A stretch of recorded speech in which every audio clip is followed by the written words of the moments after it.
जय माधवी कृष्णा। गोवर्धन पूजन की आप सभी को हार्दिक बधाई। गोवर्धन पूजन से होता है अहंकार का शमन। कार्तिकस्य सिते पक्षे अन्नकूटम समाचरे गोवर्धनो स्वम जैव श्री विष्णु प्रियतमिते।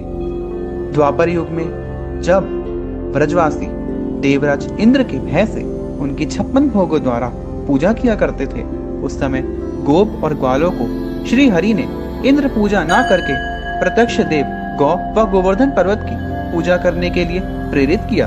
तब इंद्र के भोग को स्वयं गोवर्धन रूप में प्रकट होकर ग्रहण कर लिया। इस घटना से क्रुद्ध होकर इंद्र ने ब्रज की अतिवृष्टि कर दी। इसी के फलस्वरूप श्री कृष्ण ने अपनी लीला का स्वरूप बढ़ाते हुए स्वयं ही गोवर्धन पर्वत को अपनी कनिष्ठा उंगली पर धारण किया और इंद्र के प्रकोप से अतिवृष्टि से होने वाली धन जन की हानि से संपूर्ण ब्रज क्षेत्र की रक्षा की। इसके बाद इंद्र ने श्री कृष्ण की शरण ली और संपूर्ण ग्राम में गोविंद का गुणगान और उत्सव मनाया गया।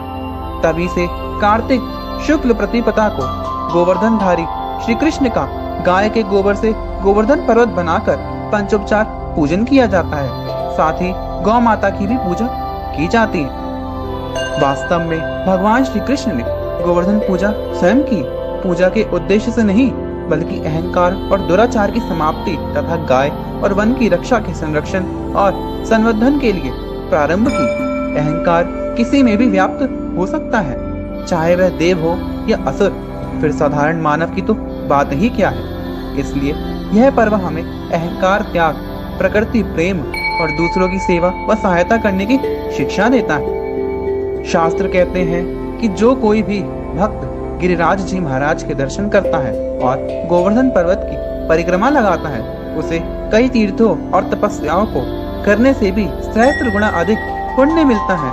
फिर गिरिराज जी की परिक्रमा करने का तो महात्मा ही अनंत फलदायी है। आज के दिन भगवान विश्वकर्मा का भी पूजन किया जाता है। जय माधवी।